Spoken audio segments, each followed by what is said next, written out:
Good morning, everybody. Today is the day that if the Colts knew about it, they'd be dreading.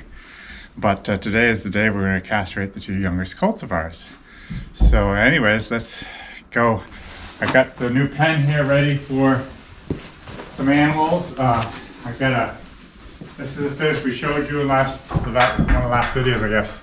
Our pen here, and we have a gate here. It's just no gate that I have. It's going to work just fine to be able to put whatever animals we want in here. I think today we're just going to put Bear in here, biggest 3-year-old, and then put the other two in their other stalls. And because when they get castrated, we'll do it outside, and then we want to keep them outside too, because of the risk of infection is greater if they're inside, and they're better off to be outside. So Brenda and I are going to go get the Colts. And the plan is to get more lighting in here eventually. It's not very light. It's been a while since you brought them in. I'm not sure what Baron's halter is.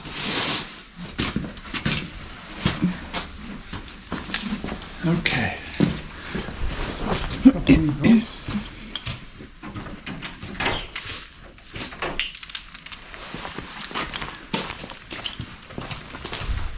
We wanted to thank everybody for the comments and suggestions on when we asked for suggestions about our channel, and we got a lot of nice comments and some suggestions.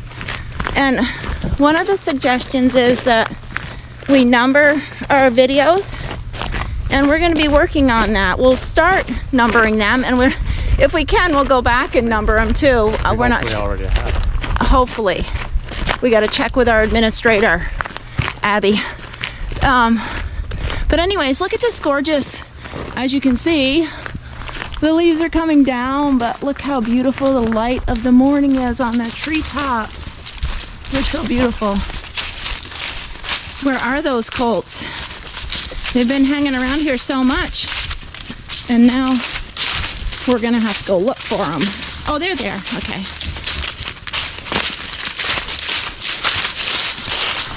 It's 38 degrees Fahrenheit, so it's a chilly morning, but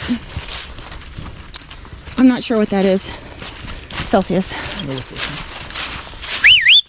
Come on! Come now! So we'll put the halters on all three of them, and then we'll grab two to lead, and let the other one follow. Just whoever? Well, I want to get Baron, and then you grab one of the Colts. Duke has not been very as nice about it lately. Hi guys! We don't really have to walk down there. Nope, they'll come up here. Come on! If you knew it was coming up, you wouldn't be coming, guys. So a little bit about today. We have our neighbor, Petra. Come on guys! Is our vet, but she doesn't have the equipment to do this type of to do the castration. So we're going to Lila.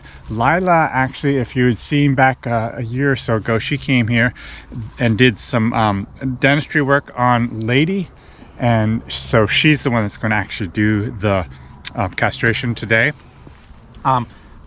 Last I heard, Petra was coming up to help her, but I'm not even positive about that. So what we'll end up doing, or I'm assuming, is we'll take them probably out into this field one at a time, and then we'll put them to sleep and do the surgery. And because of YouTube, we'll have to be very careful what we show of the surgery. We don't want to be banned from YouTube from showing stuff that we're not supposed to be showing. And so then they will probably come right back out here when they're done, after they recuperate a little bit, and then Baron will stay in the barn and be in with the other pastures so that he doesn't pester them while they're healing. Hi guys. Baron's front and center.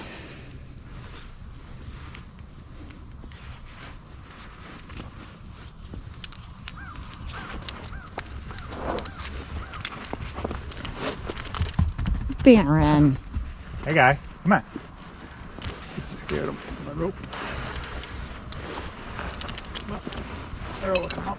Put that right on Earl, or I can get it. You put I this don't care. on. Just There. he's so cute. I love him.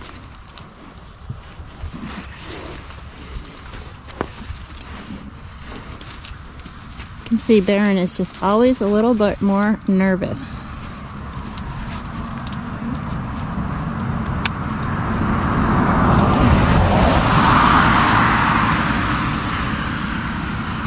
Hi, honey. I'm going, hon.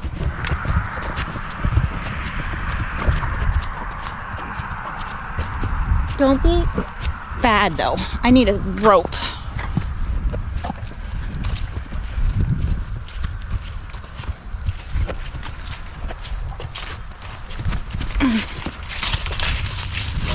Oh, definitely. He's getting kind of, you know, headstrong. And I don't want my arm yanked off.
Earl, please. Here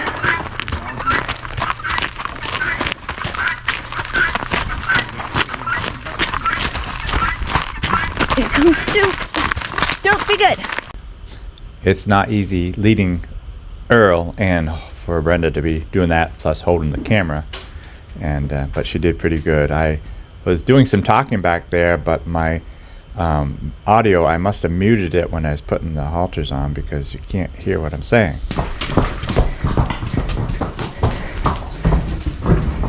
Come on. Come on.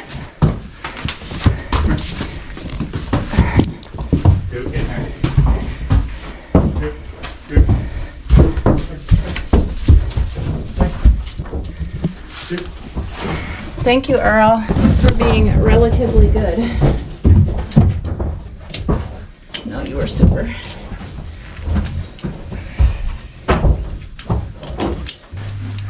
Yeah, decided to tie it now.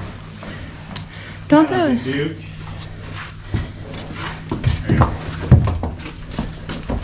Where do you think you're going, buddy? Boy? Go in your stall.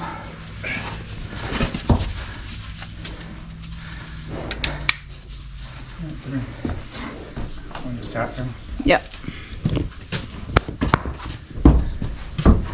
Need a brushing. That's for sure. Okay, you can brush him in a few minutes. Yeah. Lead rope. Yeah. I'll Just, take I hope he doesn't bite Buck. I Big guess guy. Buck could potentially move out of the Big guy. way. Yep, very good. So I'm going to take him down, hopefully get by the horse is not a problem. Very good. So there you go. Down here in this new stall. She does have her ears back. Ooh, lady.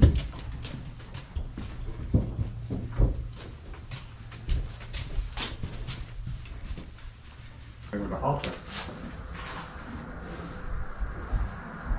And it looks like he'll be fine.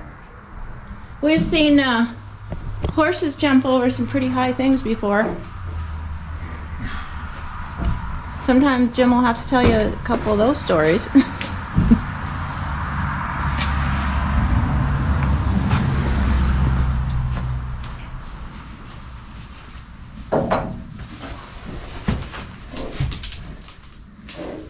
looks pretty good in there, doesn't he? Yeah, he's so pretty anyways. He looks good anywhere. Okay, now it's time for you to go brushing, huh? Yeah. So my head groomer will take the time to brush these colts. And then a little later on, the vets will get here and we'll show you what happens there. So our vets are here now, and I'm going to have them explain who they are, and then we'll get on with this process. So go ahead, Lila. Hi there, I'm Dr. Lila, and we are going to castrate or geld the two colts today. And I was just going over some of the important aftercare stuff with the castration, because it's a little different than like getting cat neutered or something like that. So I'll just explain it. Just 1 second. So this is... Oh, sorry. Hey, I'm Ben. Lila and I graduated school together. I practice in Pennsylvania. I'm just here refreshing some of my large animal skills. Okay, He's good. helping me out and staying with me. And your other partner is And my coming? other, associate employee. vet, Dr. Jen, is going to be here to help monitor anesthesia, because we're going to give these guys anesthesia so that they lay down, don't remember a thing of this whole situation. So it's nice to have a few hands doing this, because they're big animals, and it's nice to have a couple people to help. Yeah. Yeah, so the biggest thing is after the castration, they really need to be exercised every day. And the reason for that is we leave the incision after we remove the testicles open, and that allows all the fluid that might build up, since it's low down on their body and there's a lot of trauma by removing all that tissue. A lot of fluid will drain blood and just kind of white blood cells and all of that down into that area. And if you were to sew it closed, it would just become a big seroma or fluid thing that could turn into an abscess, basically, and an infection. So by leaving it opened, that allows it to drain and heal better. But in order for it to stay open, the exercise kind of keeps it from closing up and healing, because the body wants to heal anything that we open. Right. So really, the biggest, most important thing with a castration in terms of how quick they heal and how well they do is that exercise. If you don't exercise them, you're going to have complications. Usually they're not, we can deal with them. We can put them on antibiotics. We can open up that seroma if it does close. I've had to do that before. But if you can exercise them every day for, a good couple weeks, that's going to make sure that we don't have to deal with those complications. And then with that, we put them on pain meds, bute, afterwards for a few days, and that helps them, even though it's painful, to want to move.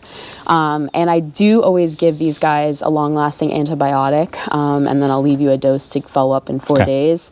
And the main reason is, since these guys are bigger, I do a little bit different procedure where I actually put a suture in around the big vessels, and that helps us sleep a little better tonight, knowing that those big vessels aren't going to come open and they're going to start bleeding, since I assume these guys are going to be pretty big.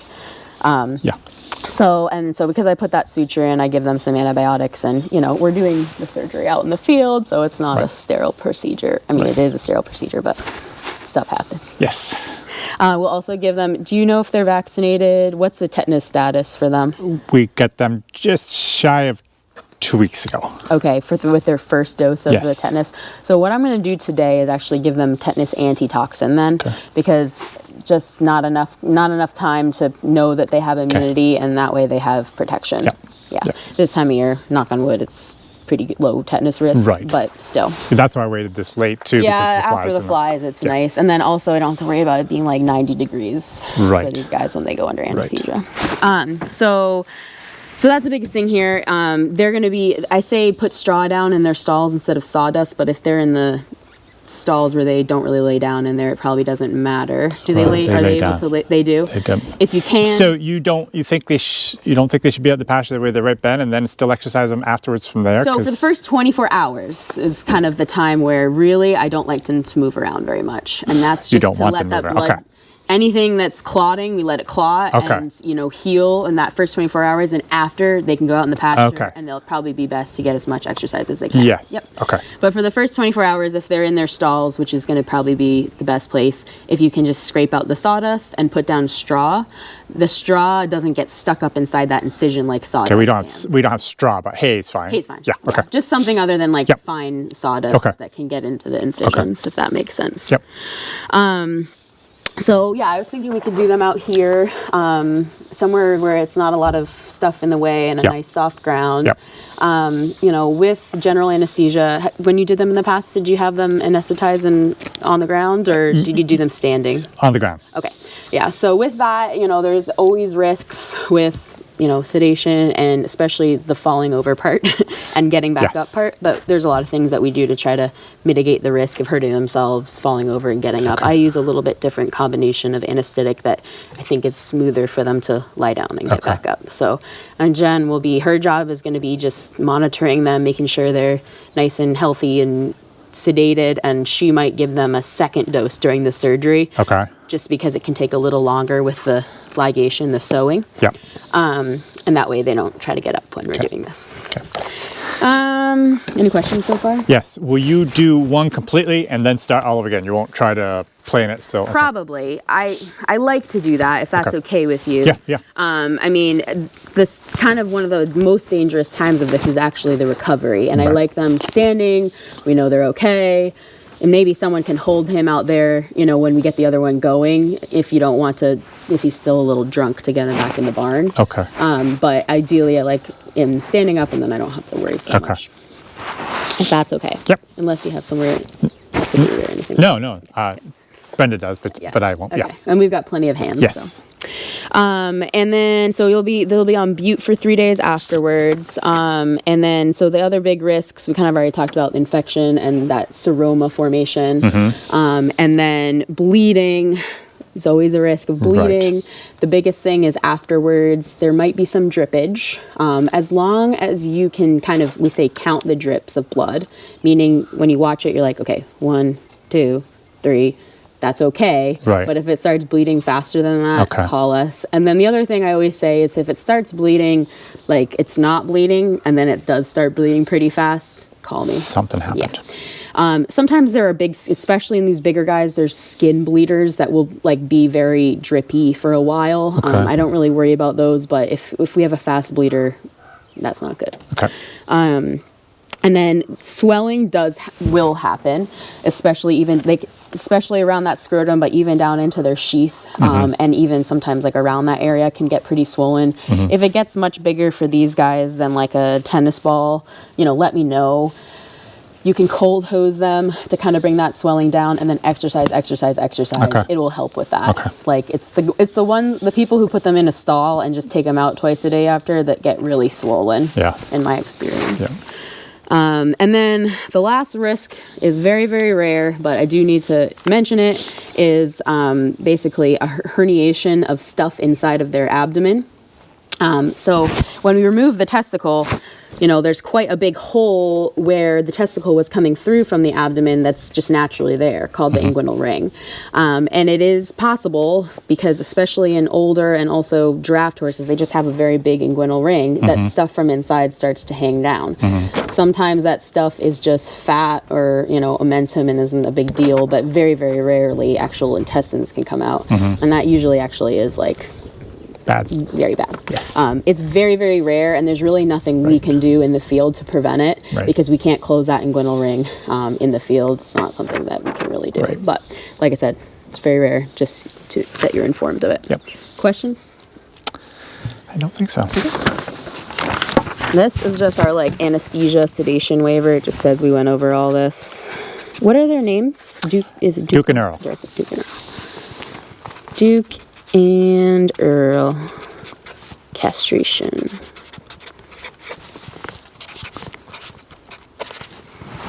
All right, so this is just going over, we explained all the risks, and you know them. Okay. Beautiful. All right, we're gonna take about 10 minutes to get all of our drugs drawn up for the Okay. first guy.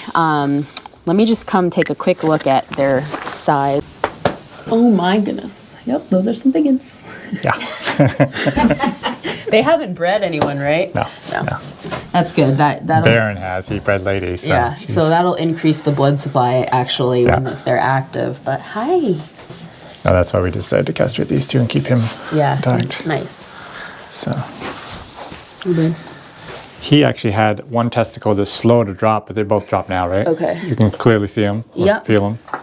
Yeah, once I have them, I'll sedate them first before I give them the anesthetic to drop them, and I'll actually palpate them. Okay. Actually, you can. He doesn't mind. Yeah, I mean, like, Very easy going. I'm not sure how many months ago it was, but one of them was a little bit slower coming down than the second one. But last I checked, I they were. used it was Duke. It was Duke, yeah. My hands are cold, I'm sorry. But they They are extremely large. And one was slow come down in. Yeah, they're both there. What I'll palpate pretty good once they're sedated and just make sure there's nothing else in there. Have you ever heard, and maybe, I don't know, I had a vet years ago, and I was very pleased with this vet. Yeah. And he said he likes to castrate at an even year, either it's 2 or 4, because Yeah. a horse will, as you know, kind of grow front end kind of on those odd years, and then they kind of catch up on the even years, Yeah. and he thinks it makes a better looking horse, better. Yeah. I've never heard that, and I don't Okay. think there's that I know of any good scientific studies to support it. But experience. I don't think Peter had ever heard of that either. Yeah, And so I'm wondering if I even heard him wrong, but I don't think so. I'm pretty sure that's what he told me. I know, and there are people who recommend waiting to get the body type that they want. I mean, my recommendation when people ask me is always do it young, because I don't easier. like doing it when Yeah, you're too yeah, big, because right. it is more risks. There's just more yeah, risks. yeah. But I mean, these guys obviously grew really well. Yeah. And all I mean, that. they're still only 2, I they're just know. barely 2. I mean, they're not that old, but those are some. Yeah. I've never castrated this breed. I've done Percherons and Belgians, but even those guys that I do at 2 years old, I don't know if it's just. I mean, these guys look in really good shape too. They're yeah. well fed. Yeah. There's some big testicles. So, Okay, yeah. If you want to get a weight yeah, on, we'll get away on one of them. Oh, they'd be good, but they could get Oh. So that's too little. Huh. 1350 is too little. 14. It's still too little. So 1480. 1480? Yeah, Oh my goodness. 1480. Go tell Lila that. Go tell her that, she needs to know. So we're headed out into the field with Earl. Our team of vets are out getting ready.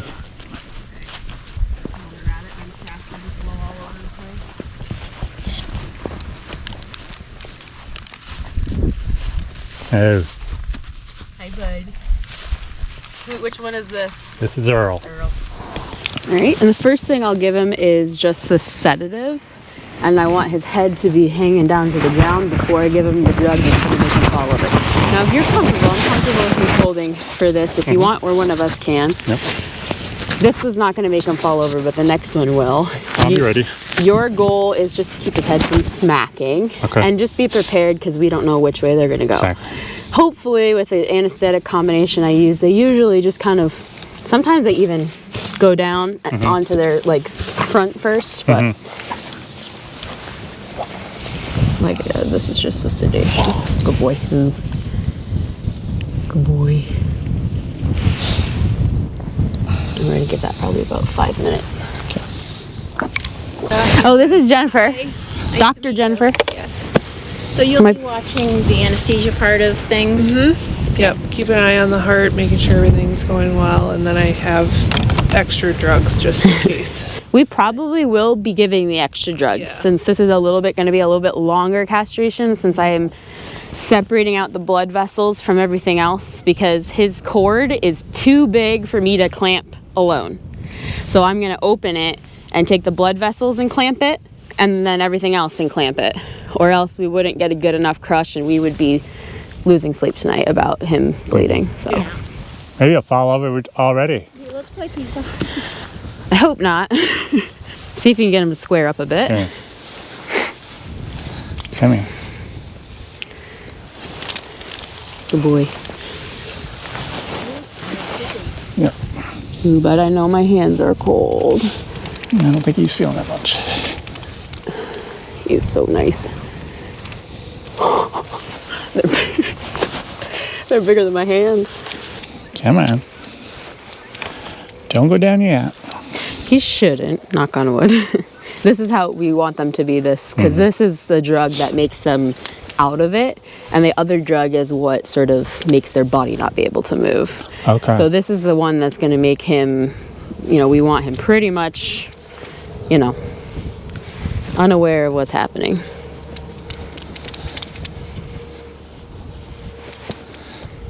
I'm sure that 30 years ago, when that vet I was telling you about, I'm sure he didn't have the drugs you have even today. Right. Yep. Yeah, and then the big thing is just, yeah, always be prepared to give more. You can always give more drugs. Right. Good boy, you're all right. See what he does with his head down, actually. Let's just see. I don't think he'll fall. You'd be surprised how much they need to fall. Yeah, knock on wood, now that we said that. Usually. All right, I'm going to give him the rest. Ooh, bud.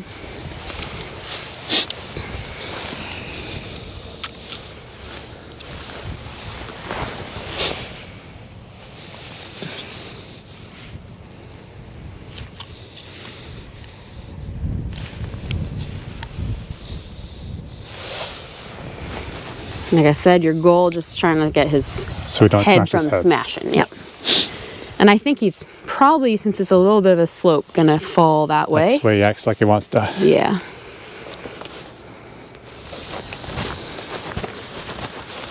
And Brenda, just be aware, sometimes he might come this way too. Yeah.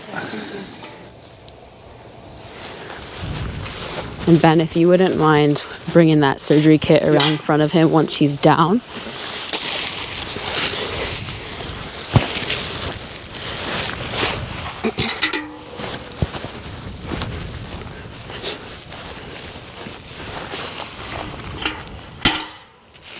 And then you can rip some of those off in there. Good boy.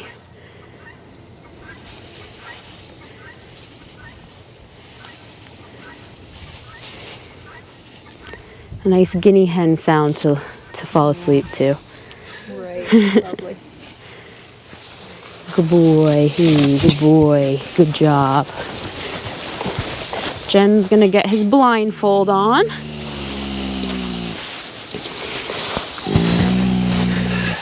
We're gonna just lift up his whole head best we can to get this under his neck. Sorry, Jen, I can't get going that way. He's a heavy boy. Yes. Gotta get that behind his ear. Let's lift up his whole head. Oh. There we go. Got it. Yeah. All right, Jim, you're gonna stand over there for me. Mm-hmm. And you're gonna be in charge of holding this leg.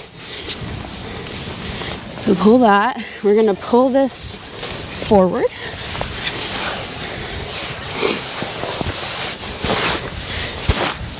Without choking him too bad. Good. And Jen's gonna just be monitoring him. You're on the leg. Ben, will you grab a couple of cottons and Jen will put those in his ears for earplugs? The less stimulation, the less likely they are to wake up. Right. Got good heartbeat, Jen?